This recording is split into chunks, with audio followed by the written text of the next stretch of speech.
And no joke, like true story. I actually had a dream last night where I don't know why others were in the room with me, but I botched the opening to this episode 4 times. Oh no. I have there's no pressure here on anything, but yeah, my dream. That was my dream. It made no sense.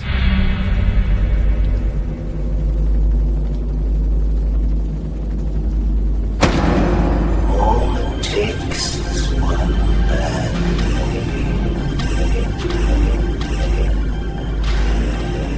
You've eaten Gotham's wealth, its spirit, but your feast is nearly over. This is not my home. It's an operating table. And I'm the surgeon. Why aren't you laughing? From this moment on, none of you are safe.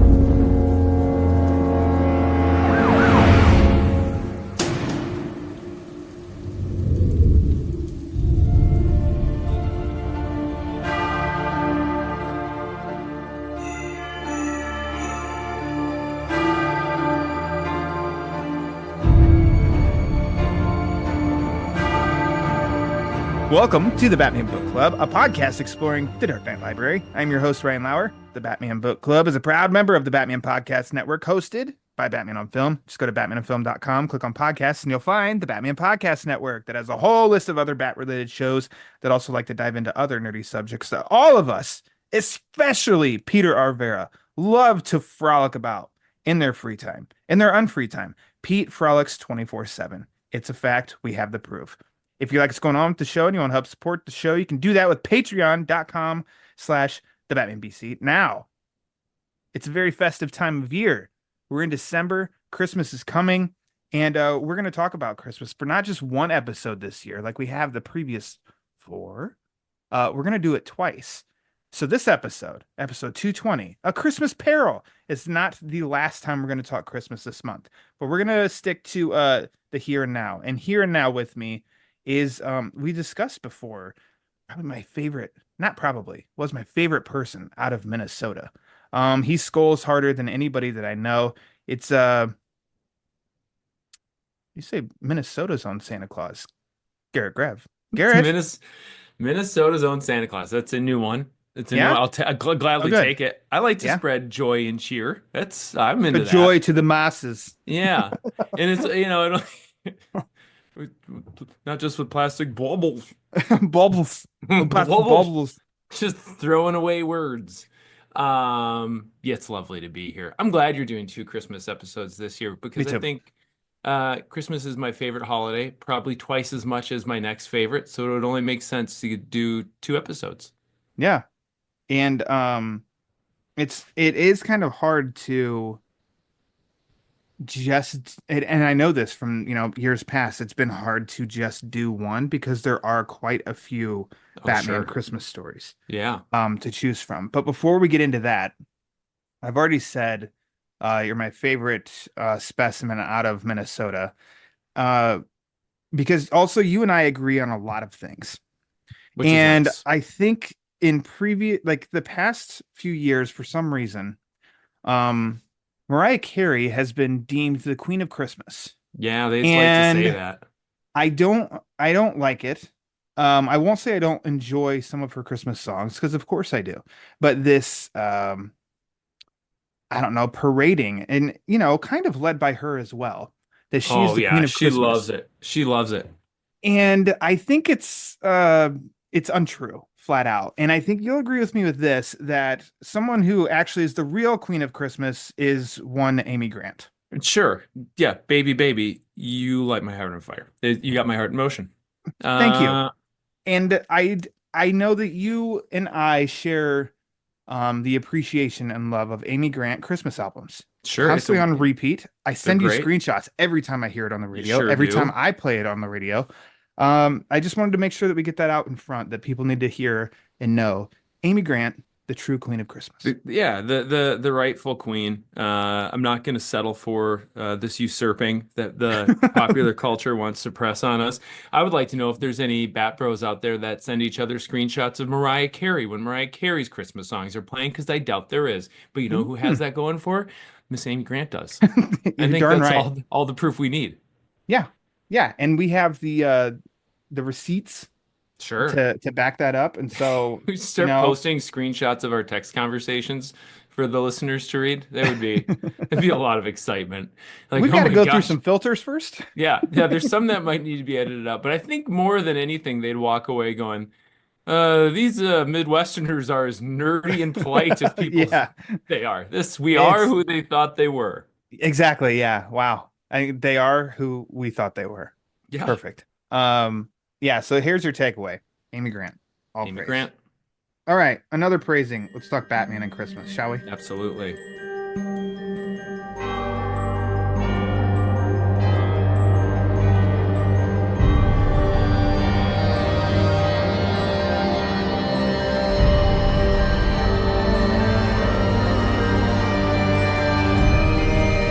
Batman of Christmas Past. Yes. Well Yes. done. God bless. God bless us, everyone. Okay. A Christmas Peril. Now, this is one of 4 stories in I'm sorry, Batman Ryan, number. did you say A Christmas Carol? That's a title that's we all very familiar with Christmas, but you said something, was it just a little bit different? I did. I said A Christmas Peril. A P. Ah, yes.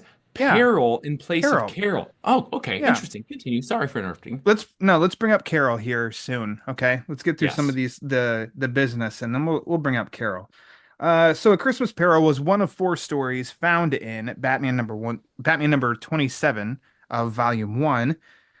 It's one of those great old mysteries of the issue itself says February, March 1945. But yet that had been extremely weird that a Christmas story would be in a comic book that came out in February or March as opposed to December. So I found I found multiple sources going both ways. One came out in 1944, one out in 45, one 45, another one 44. So there you go. My money is on it came out in 1944. Yeah, I would agree. Anyways, I would agree. And I think we've talked about this at various point in time in this podcast and others. The sort of date that would appear on comic book covers changed its intentionality many times yeah. over the decades. But when general distribution out to newsstands and supermarkets or wherever else you used to buy comic books that now you largely don't, that was the date that just the publishing company would tell the distributors to pull that issue off the shelves. So Mhm. this was very likely on shelves in December with a pull-off date of February. That's what would make the most sense. That would make the most sense. So yeah, that's Christmas time, 1944. Yeah. Anyways, Yeah. the writer of this here comic, Don C. Cameron, not familiar. With art by Jack Burnley, not familiar. Cover by Jack Burnley, only familiar because I just said his name. Let's see this issue itself. Good luck you get your hands on this sucker Oh my physically gosh. these days. I don't know. Smithsonian Institute online has this listed, so I don't know if the Smithsonian actually has this this comic book on hand. I don't know, but it's pretty random that it has an article on this comic book. But I found it obviously digitally. There are many physical. When it comes down, I've always said this. When it comes down to specific issues of old, they like the list of the Oh my various gosh. trades and collections they pop up in. It's all over the place. This one, Absolutely. no different. Easiest thing to do is to look up the Golden Age, the Batman Golden Age, the omnibuses that have come out, as well as the trade paperbacks list on the back. Collects Detective, da da da da, and Batman, da da da, World's Finest, da da da da. It's in one of those, but DC Universe Infinite also has this. And then of course through the various trade paperbacks, you can find this on Hoopla. So, Garrett, which version did you read? Oh, I used my DC Universe Infinite subscription, which I think for you. every time I am on an episode or am discussing a comic book where this question comes up, I typically say like, one, it's pretty convenient, and two, that is a subscription that I underutilize. So anytime that I have a reason to find something that's not in my physical collection, it's like, oh yeah, I can get a fraction of my money's worth for utilizing this. I got to start reading more. Me, I'm a physical book guy. Yeah. I like to hold it. I like to feel the pages. They don't even have to be. I prefer your old newsstand paper. That's always a Yeah. joy to go back to. But any just sort of physical, tactile page flipping Hmm. involvement in my reading, be it, novels or comic books, I tend to go physical. So when I have a reason to use the digital, I always am like, yeah, look at me getting my money's worth, sort of. I always praise the greatest app of all time, Hoopla. I digitally, my preference also is physical. If I can sit and read something physically, because we spend so much of our time looking at screens, that if I could take a break from a screen, I'd rather go that route. But the fun fact here, and some did not know this, I just finally subscribed to DC Universe Infinite. Well, you've been on the Hoopla train. It's Hoop Hoopla and why buy the physical. cow when you're getting the comics for free? That's, I mean, that's the original saying. I'm pretty Yeah, that's sure how that's somewhere how they wrote it milk down. entered the equation, and that wasn't. Um, I don't know. It was okay, but finally did, because actually around Black Friday they did a pretty good sale on it, and so I just thought now's the time. I've got like Christmas time, read some Christmas issues. Batman book club's coming up. I do not. I don't know if I got the first four volumes of the trade paperback of the Golden Age collections, and I don't know if it just made the cut in four or not. Um, but it was just easier, like on the iPad. I got it here at the DC Universe Infinite, so that's the route that I took as well. And I'll tell you, I have utilized it very much in the short amount of time that I've had it.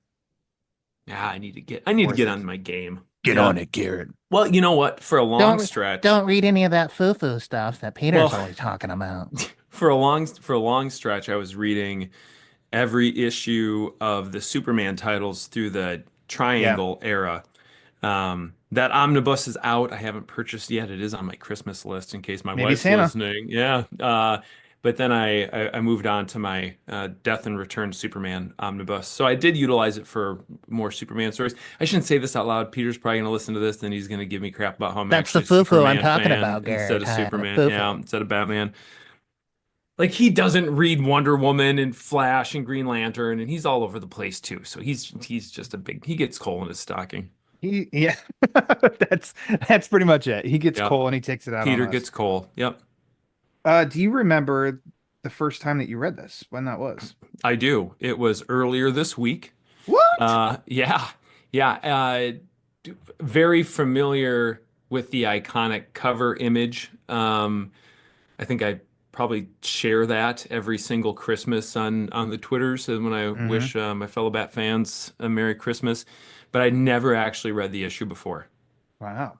So it's Okay. fresh, real fresh in the Uh, old memory banks. How about you, Ryan? Was this one Fresher you? than mine, Okay. but mine's still recent. 2 years ago.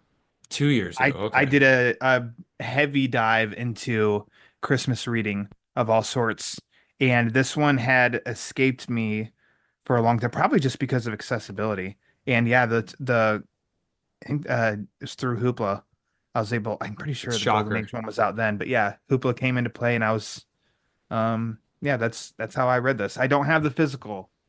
No, It's a you, yeah. damn shame. Too Yeah, I've got to bad. keep working for the rest of my life because I don't own this physical issue that I could sell and retire comfortably, probably. I Mick, I figured you had read this like in long time years ago. gone by, Mm-mm. like probably around the time you first read Noel. Like I just figured Lauer probably just jumped in and tried to figure out all the Christmas Carol adjacent Batman stories to go I along with your annual yeah, favorite book reading. the so I know through different means in Sure. college of learning how to download materials to your computer. I No. I know that I had explored older um media, but because I can't remember it, I've realized like that seems like it's a cop out to me, where Yeah, I'm like, I yeah. can't sit here and say like, oh, I know that I read this. I don't Well, remember that I read it, but I so had to have. So I'm just like, nope. I know for a fact 2 years ago, Christmas season, I read this. and I I know gotta for a just say 2 years fact ago. I read this on Tuesday. There's a chance that I perused through this issue. I mean, it was familiar enough that when I got into it, I'm like, oh yeah, but I don't know if I looked up that cover image and then Googled the Hmm. story at some point or not. But I was certainly familiar with it. But let's just say the first time I really sat down and read and thought about it in any meaningful way was this week. Yeah, absolutely. Lastly, why A Christmas Carol? Well, I'd love A Christmas Carol. Oh, okay. I love A Christmas Carol. I love a lot of different iterations of it. And when we were talking about, hey, would you like to come on the show? And I said, well, as always, yes, it's an honor to be invited and I would love to come on. Could we talk about Christmas if it's going to be in December? And we started talking about Christmas books and I was going through the list and I was like, let's do A Christmas Carol one. I love it. I started watching. I've got to finish it still. The Patrick Stewart 1999 Christmas Carol, Ooh, and I watch. This A Muppet Christmas Carol multiple times yeah. throughout the holiday season. I've got a tradition with my boys. Starting in December at bedtime, we read Dickens' original Christmas Carol, and then I have to explain a lot of stuff because it's in real old-timey English. So there's a lot of like, did you guys catch this part?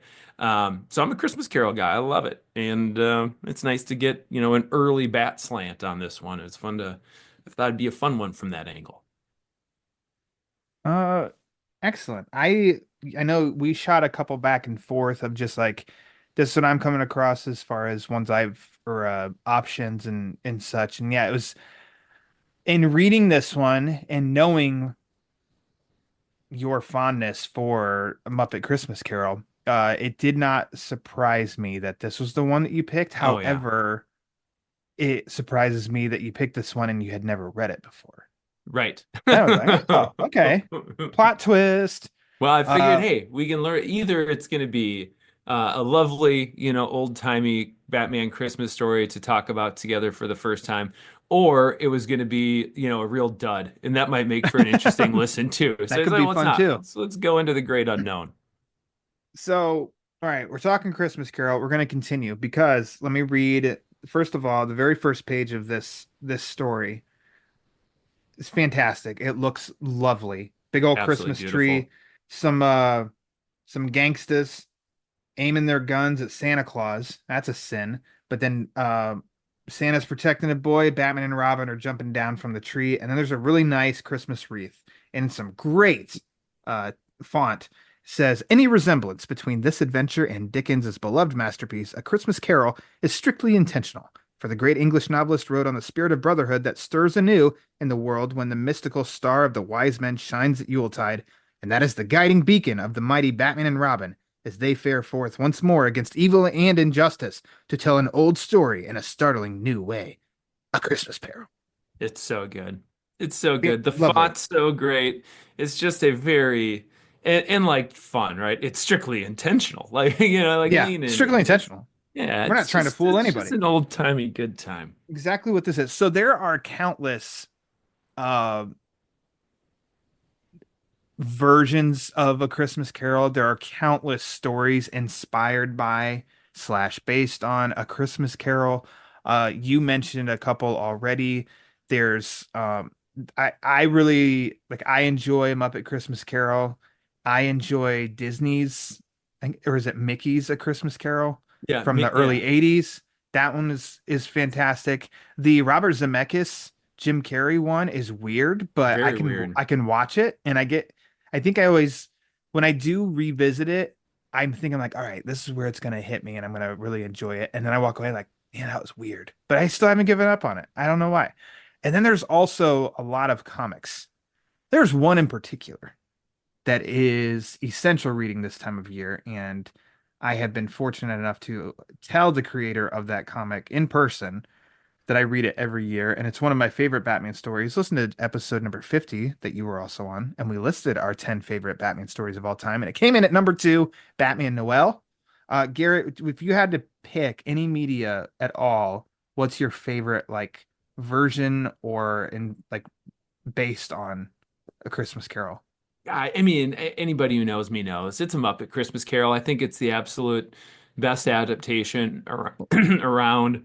Only And 12 more sleeps till Christmas. it's the best. It's the best. And one of the things that makes it so unbelievably good is, of course, it has the Muppets in it. And it's fun and it's accessible for kids and it has great songs, of course.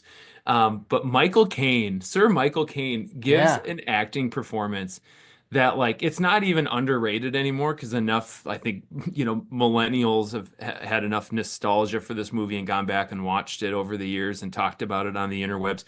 The dude plays it so straight and does such an incredible job with the character. Like if you just isolated Kane as Scrooge, you could put it in any other, like you could do some AI thing and replace the Muppets with humans, and like he doesn't play it like he's doing a kids movie with felt puppets. It Yeah. feels so emotionally real the whole time. It's really spectacular. So it's hands down my favorite. It's Marley and Marley. Woo! And then it's like the side I go. And then Yeah. that one is even one of my favorite lines I've ever heard them say because it's so dumb. More gravy than a gravy train. Oh! Oh! Excellent. Mine's Noel, obviously, but I think a strength, and this will tie us into A Christmas Carol. A strength of A Christmas Carol, the story in itself, is that it's a malleable story, and it can kind of fit whatever length of time you need it to. Yeah, A 2 hour movie, you can do you enough can do it. where with it that expanding it to 2 hours. A mini series, which I have not watched, but when FX a few years ago did A Christmas Carol with Guy Pearce. Oh, that's right. I That don't know is if you Guy ever checked that out. Pearce. I started an episode maybe last Christmas and then for some reason didn't continue on with it. But when I was Okay. searching for like Christmassy things to watch, it popped up. I think it's on Max. It's on something. My guess is Hulu Oh because yeah, probably it Hulu. was Yep, FX. that would Um, make sense. Fun And I note was on that like, oh also, shoot, I gotta watch that. Andy Serkis was Ghost of Christmas Past on that one. Huh, No way. it's all connected.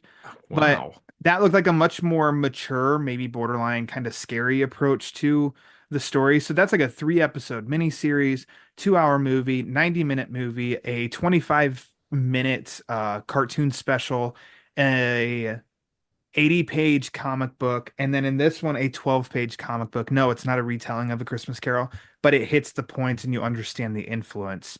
So I just think that it's a very good like story that can kind of fit wherever you need it to. Well, it can also be done in a ton of different tones, and this Yeah. is where I think Batman and A Christmas Carol make excellent partners because all Mhm. those things that we just said about A Christmas Carol are very true for Batman. You want a Yeah. 12-page Batman story? Yeah, there's there's thousands of them. You want a 3 hour movie? We got those too. You want light-hearted kiddie fare? Sure. You want something that like is serious and terrifying and touches on, U.S. policy and the aftermath of terrorism. Yeah, the Dark Knight's out there for you. So Christmas Carol and Batman, I think, are just they're kind of peanut butter and chocolate. Fruity Pebbles and Mountain Dew. Yeah. Yeah, or Potato, that for tomato. Ryan. Right. Excellent. So Lamb and this tuna fish. this story opens up with the obvious topic that's on everybody's brains all the time, inflation. Oh yeah. Because by gosh, by golly, The prices are 1944, going up. $7.98 for a Christmas tree. Bruce Wayne says they aren't worth $1. The outrage of a Christmas tree costing $7.98 back then. Unbelievable. The setup of the story is actually funny to me in that what gets it going is this monopoly on Christmas trees Oh yeah, they're on taking it Christmas over. Eve. That's yeah, because clearly that's when everybody's still buying their trees. Exactly. Yeah. It blows my mind, and I have actually heard this recently of people that are like, Halloween lights are the day before Halloween. Christmas tree is like the day before Christmas. Blows Yeah, my that's mind. I can dude, imagine the world where I wait until the day before to. that's my wife put up our tree that like November 1st this year. Yeah. And she's like we call her kind of a holiday Grinch. She doesn't like to get too festive with any holidays. So it's not Oh. just Christmas Grinch, holiday Grinch. But this year she said, "Fine.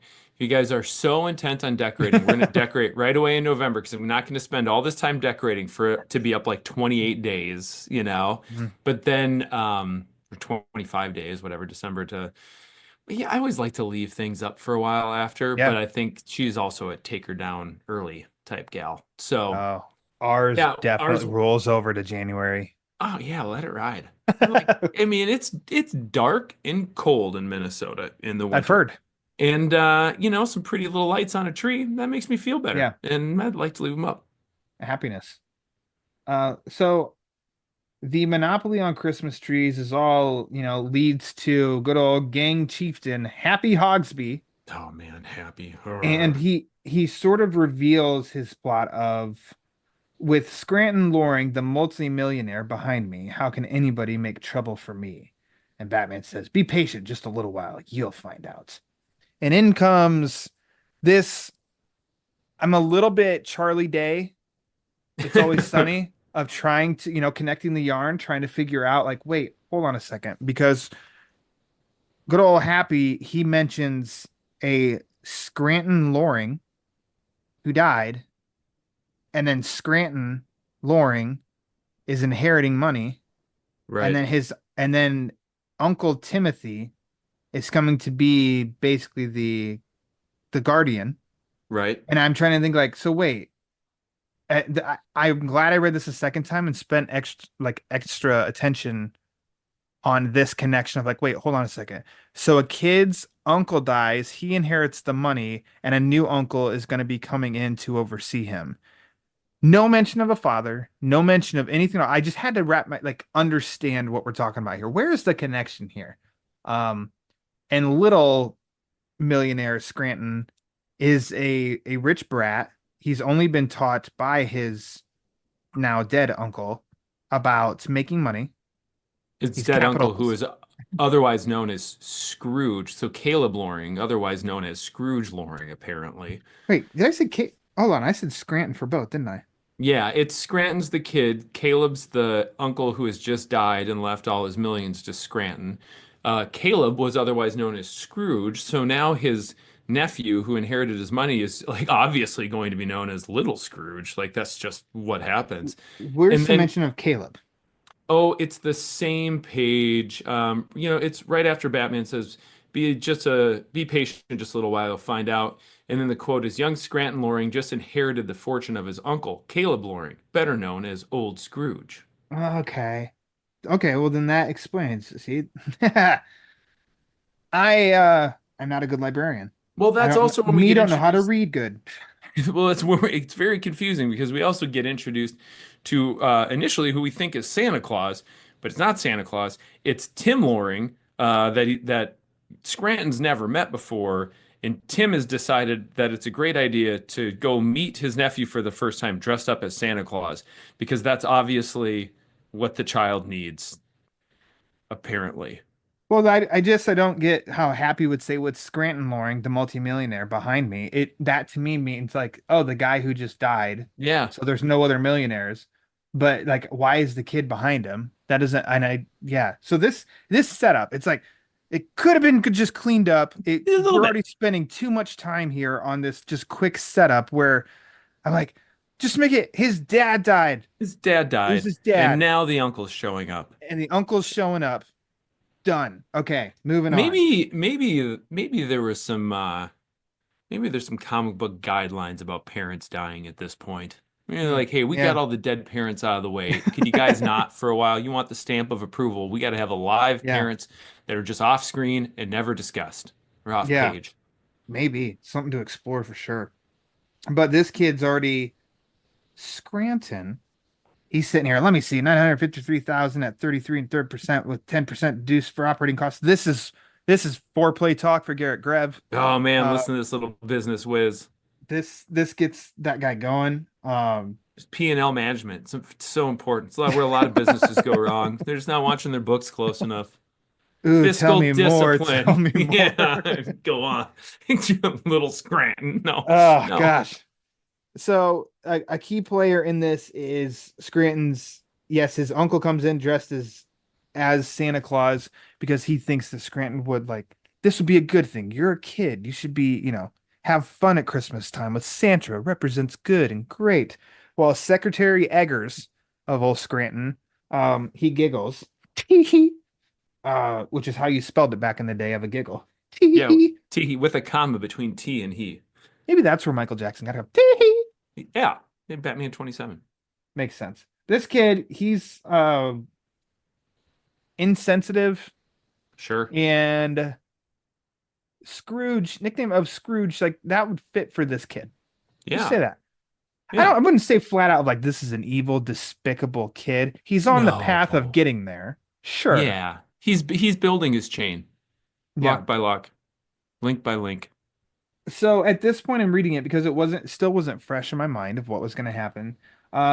Setting the table, I'm confused about the lineage, but whatever, I'm moving along. And I do love that Batman and Robin in this day and age have no boundaries. No. And they just walk right in through the window. Season's greetings, says Batman. And they kidnap a kid. They just straight up kidnap a kid. They say Batman and Robin at this point in time are like, listen here, fellas. There have been some very serious crimes. We're about to commit another one ourselves by kidnapping this child to, teach him a lesson about why he shouldn't be involved in crime by committing a crime upon him. But we know best, so everybody just be cool. Yeah. Listen to us as we commit a crime and tell you stop, like, don't commit crimes. And also donate. And Batman just straight up grabs this kid by his green sports coat and yanks him away. It's fantastic. It's Actually, like, I think Robin throws him to Batman, actually, I think is what's Catch. going on in that panel. And I always love the language. Stop it immediately, you ruffians. You ruffians. Eggers. Hey, got him. But I can't help but like see all the gifs of got him, Yep, of course. And reading that. Now, this is where, I mean, they already threw in Scrooge, so you're tipped off. Okay, Christmas Carol named Scrooge. But Batman and Robin's replacement of the ghosts of Christmas past, present, and Christmas is yet to come. They play all those roles in taking little Scrooge around Gotham to see firsthand people in need. Yes, little Scrooge isn't visited by three spirits. He's visited by the dynamic duo who just bring him around the city. Mm-hmm. And message received. Let's see. I like some of the dialogue here as well. First of all, the guardian Uncle Timmy, aka Santa. When Batman and Robin steal him, we'll take good care of him. I don't know what this is all about, but strangely, I don't feel upset about it. I know. I like how they included that panel too. I was like, it felt like that was an editor's note that we had to have a scene where like the Guardian was giving his blessing for this kidnapping. Yeah. So like, just think of it now. And yes, this nowadays, let me do the math. We're at 80 years. This story's 80 years old. Yeah. This month. Garrett, like you're in the living room and one of your children is being a ruffian. Sure. And as they're wont to do. Kirby Puckett comes in through the window and just takes that ghost child of Kirby Puckett and says, "Don't worry, I'll take good care of him," and escapes with your child. Would you act like Uncle Timothy here, or would you have some questions? Like if in previous years Kirk Cousins showed up and did that, I'd be like, "You're whatever you say, Kirk. That's Okay. fine." If Sam Darnold did it this year, I'd be like, "Yeah, Sam. I mean, got it. Okay. You're not a married family man, churchgoer like old Kirk, where I feel like I could totally trust you. But like you're a cool young man, and all darn, you're playing good football. I got two more. I got two more. Tory Hunter. Oh yeah, Tory. Tory. That'd be okay. Yeah. Yeah. Tory. I mean, Tory's a hero. Jared Allen. Jared Allen shows up, and his mullet's flowing. And he's like, I got to bring these kids out into the world to teach them a lesson. And I'm like, are you going to put them up in a tree with like a buck knife between your teeth and you're just jumping down on top of deer to stab them? Because I know you do that. Like, don't get them shot, please, or stabbed, either way. But no, I don't know that in general I would respond. I think it'd have to be Kirk or Batman where I'd feel pretty good about it. And that's probably about it. Okay. Just had to ask, Yeah. Yeah. Tim's very nonchalant, very laissez-faire about the child kidnapping. We got to get the story moving. And if you can't trust Batman, who can you trust? Right. Um, but anyways, so the story progresses. They're going around seeing there's a fire, people are without a home, and uh he starts to win little Scrooge over. Yeah, his heart starts to his frozen icy Scrooge heart starts to melt just a bit here. And he and Robin, it's cold, it's Christmas Eve, but Robin's still in green panties and a short t-shirt. Sure is. Good for him.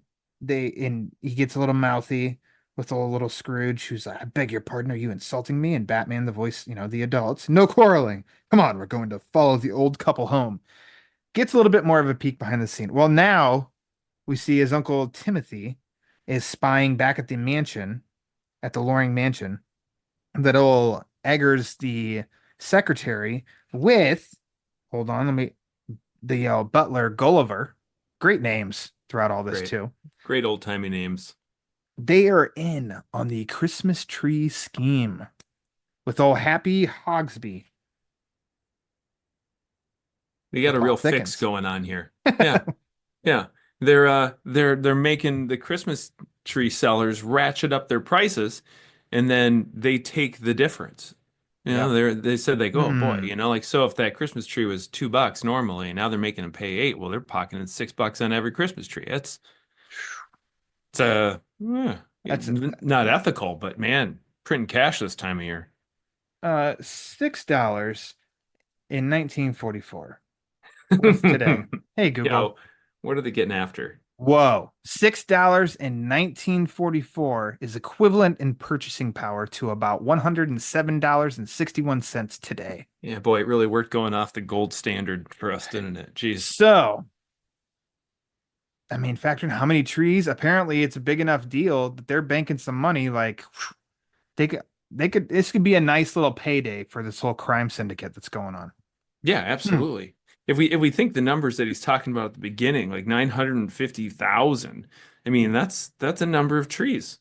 They're moving through some. Yeah. So this is enough, but old Santa Claus overhears them. He does the biggest mistake of all in all of these things of he has no backup. Someone is by themselves. They're overhearing the crooks and criminals, and they're like, I'll be brave and I'll call them out right now when I have no backup and I'm highly outnumbered. And he does that. Yeah. And he swiftly gets knocked out with a telephone receiver. Like it had to be an awfully hard one. They must have made it out of some tougher stuff back in the day than, I don't know who still has a home phone, but whatever phones are made out of today, if they still exist out there in the world someplace. You know who does? Eric Holzman. Oh, really? I hear it ring on Straight Outta Compton.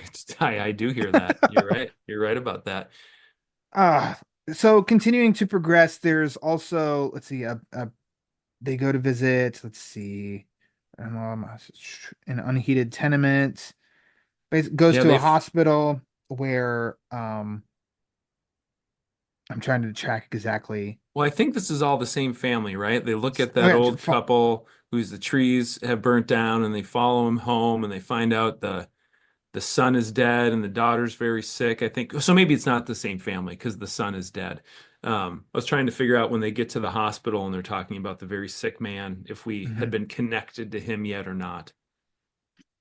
The nurse tells him, I'm sorry, Mrs. Meeker, your husband is passing through a crisis and must not be disturbed. And she says, poor Joe, he never harmed anyone in his life, and those brutes beat him nearly to death. This is it. He's just a florist. Yep. He just runs a florist shop, and they were getting shook down for their part of the Christmas tree price hike fiasco. He was selling Christmas trees at a fair price. God, that son of a gun. Yeah. That mom's not going to like that. Not at all. Old young Scrooge's boys, I won't allow it. He says, where's the superintendent? I want Meeker to have the best doctors available and hang the expense. And Robin says, now you're starting to act like a human being. And Batman says, you're getting the Christmas spirit of giving, not taking. And then he's assured, we'll do everything possible, Mr. Loring, and send the bill to you. And Loring says, now, if I only knew who Eggers' agent was, I'd give him a piece of my mind. And Batman's like, well, actually. We know. So we've already won him over. Or Batman and Robin have won him over. Scrooge is having his big epiphany. He's having his big moment here. And he goes to talk to old Hogsby. And he's greeted by a guy. And gosh, God bless this man in the dialogue here. Well, I'll be the warden's pet. Come on in. Just a Bugs Bunny Muggsy short right there is how I That's picked the this way I guy. hear it as well. Yep. I'll be the warden's pet. Love it. Hogsby, he's already robbed Loring somehow. We don't really, I guess, need to know how, but he already Yeah. took his money because Eggers Been probably was a son of a gun. yeah, they've been ferreting away most of his fortune at this point, apparently. Well, Muggsy's And standing. Go ahead. and would rather get rid of the kid than have him get in the way of this sweet, sweet tree operation. Like, they're Yeah. ready to bump him off. Muggsy's standing behind Santa and says, "And so I'm gonna bump him off nice and quiet with this silenced pistol. With this." Yep. Darn Yep. tootin'. Guess who, yet again, and this one makes, this one's a little bit more needed, but no knocking. Batman and Robin make themselves at home and bust right in. Right through the window, swinging on chandeliers. There's a murder to stop, and it's time for us to get out the old fisticuffs, old chum. That's right. He says, "Your days of using guns on children are over." Muggsy just gets knocked out by Batman. Not a bad way to go. Yeah. I mean, you can wear that around for pride. Took the bat to bring me down from my Christmas tree shakedown operation. Now, he takes out old Hogsby and the goons. Old Scrooge jumps in front of the gun that's aimed at Batman. He says, "You can't shoot Batman. Maybe I deserve it, but not him." You know what? This is a hero's death if Scrooge bit the bullet there. This is a good death. Yep. A good death is its own reward.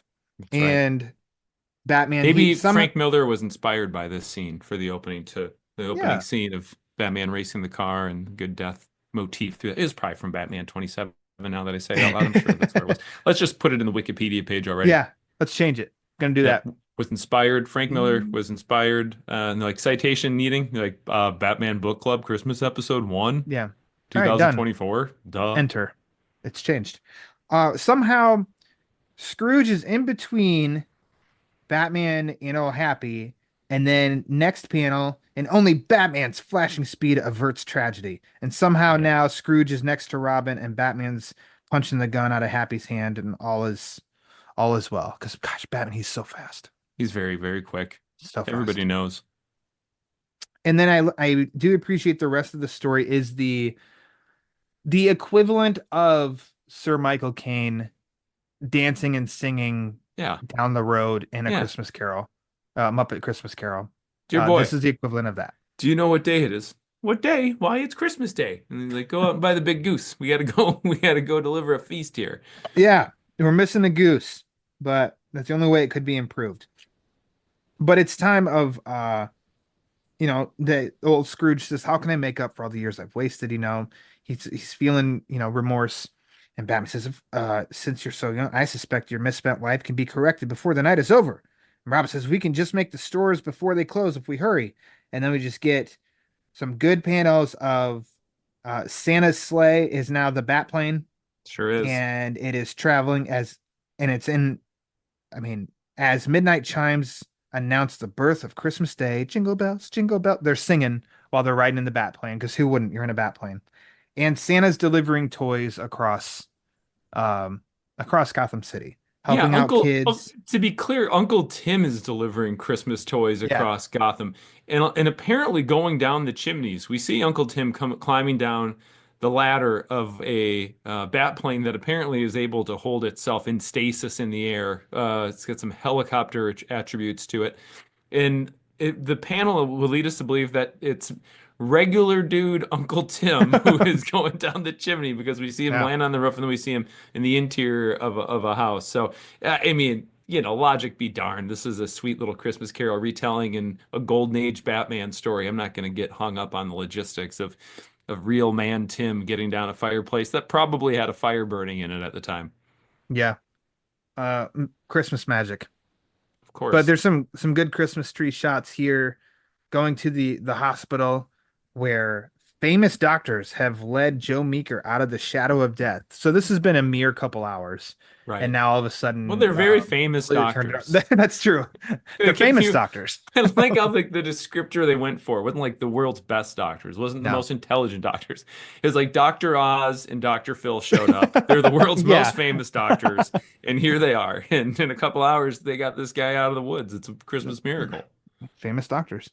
Very And then famous. the Loring Mansion is no longer gloomy. And, Santa says we didn't save a single present for Scranton. And let's see, is it bad? No, Scranton says, why? I've just been given the finest present on earth, something all my fortune couldn't buy. I've learned the secret of real happiness. Hooray! I'm going to devote my time and money to spreading cheer the year round, and I only wish everyone could know how much fun I'm going to have. And you get a great last panel of everybody. Greetings to one and all from Uncle Tim. A kid sees that, they're going to be scarred. Like, what the Like hell? with Santa's Uncle Santa, Tim? it's What is Santa's that? uncle. Yeah, what's going on here? I didn't read the previous 11 pages. Yeah. You're just ruining Christmas for me. Who's Uncle Tim? Is that what?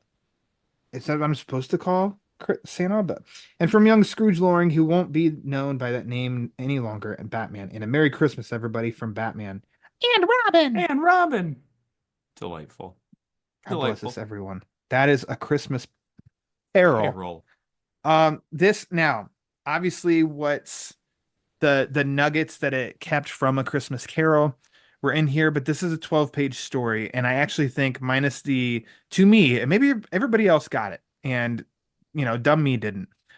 I think it's a pretty good, even for its time, because sometimes these golden age stories can be a little rough to get through. So I always say I can never like binge read the golden age stories. They're a little rough. This is a pretty good, concise 12-page story. Yeah, I think this is a good example of, the golden age stories that I like. I mean, I can read them. I like them, but you're Yeah. right. It's not ongoing serial storytelling yet. These are essentially elongated comic strips that often, just keep to themselves. So, Mhm. like, a story like this, which was one story in a issue with multiple stories, is like perfectly, it's just neat and tidy and wrapped in a bow. It's just like, here it is, this is great, I can get into this. It's a very particular thing, it's trying to accomplish a particular thing in its storytelling. uh if not entirely, because I'm not sure if this has ever been called back to in following issues, but pretty much entirely self-contained. And that's kind of how I like my golden age comics. I'm with you, I can't really sit down and just like tear through them one after the other with after the other, because they're all kind of, each story is just sort of its own little bite-sized bit, and they are, for Yeah. their time, wonderful, but a bit hokey from a modern perspective looking back, and that fits what this is doing just perfectly. So it's easy reading in my book. It seemed like a good closing portion on you. So let me get to some quick questions for you, Oh Garret Grev. yes, Are you ready? I am ready. Yes, you've got a question? All right, Garret Grev. What was your favorite part of A Christmas Peril? Oh gosh, I would have to say my favorite part is it's got to be the bat plane serving as the Nice. Santa's sleigh. I mean, that does, it diverts just a little bit. It kind of shifts out of the Christmas Carol typical motif to more of the Santa style stuff. But the bat plane, with Batman and a version of Santa and Robin and a random little boy, like that's just kind of fun. When I didn't turn the page, when I swiped the panels, and I was Yeah, like, okay, the bat plane, that's wonderful. How fun. That's got to be that one, I think. I'd believe in Santa again if that's how toys were delivered. Certainly. My favorite is it's Batman and Robin taking Scranton around Gotham. First of all, because it's hilarious to me of kidnapping is I have no concerns. And then it's like that to me is like that's A Christmas Carol is getting your eyes opened. And who better to do that than Batman? Worked for Yeah. me. Yeah, that's a Christmas Carol is really, I mean, obviously it's a Christmas story, and if you go and read the original, it's even more Christmassy than I think sometimes is, shows up, even though it's always a big strong component, but it's a little bit more Christmassy from some of the stuff it talks about.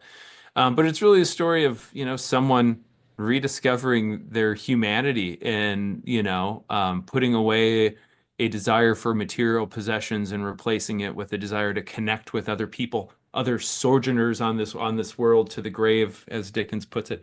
And it's just a really lovely story. I think the emotional thrust behind it's great. Now, of course, this is kind of like cheesy and old-timey, but it's like there's this little boy and he's could be headed down a lifelong path of crime and greed and everything else, but Batman and Robin came and stopped him from that fate. And that's just a lovely little story.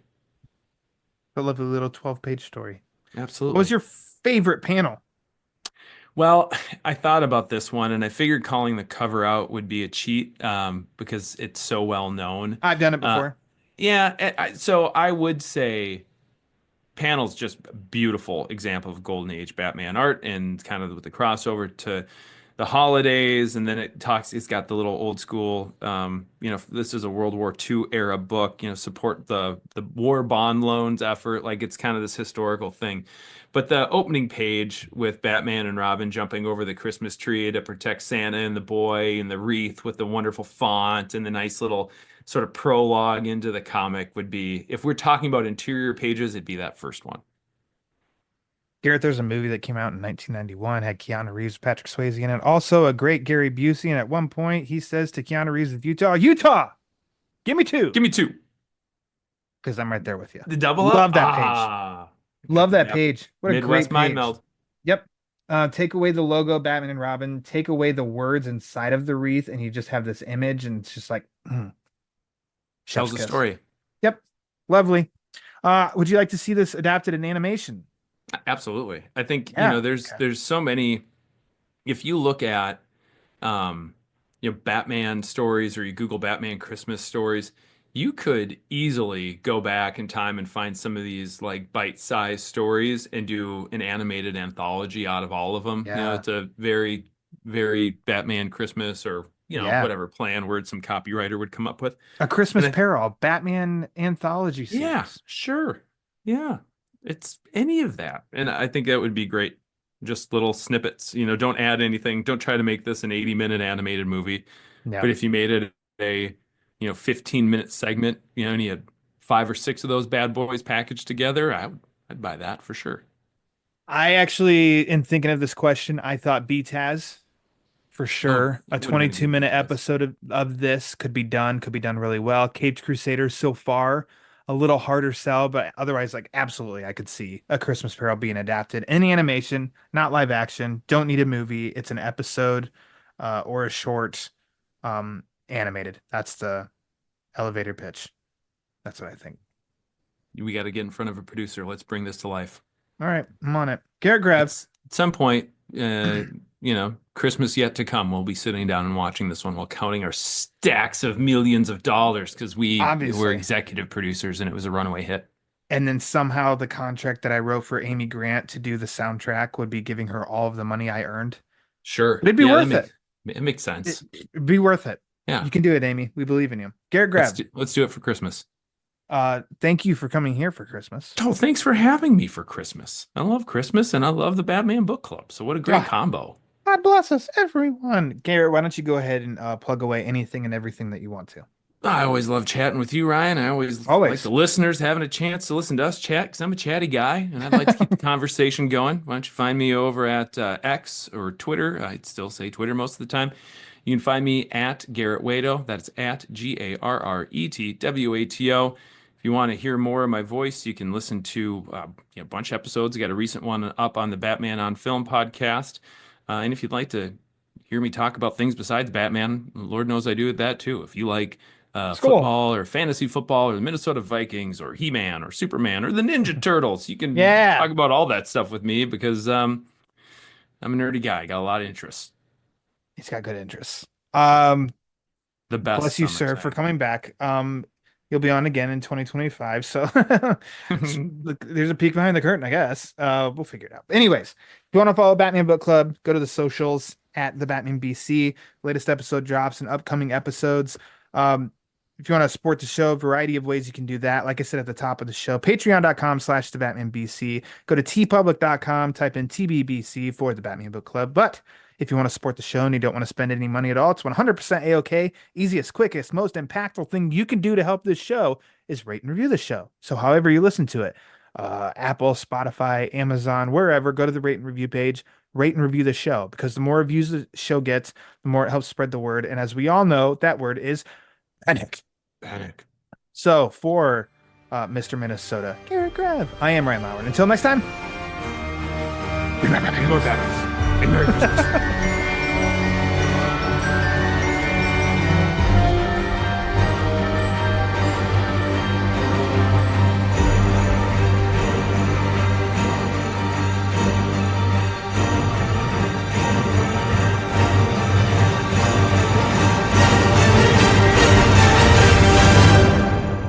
then I had another one where Tom Sizemore was Santa Claus and he killed two of my friends. That is Not really a joke. weird. That is That's so that weird. is I haven't watched super duper anything. weird. Haven't watched anything with Tom Sizemore in a long, long time. It's He hasn't just been brought up in conversation. living rent free in your brain, as the cultist would say. And my aunt and I have never, ever talked about Tom Sizemore.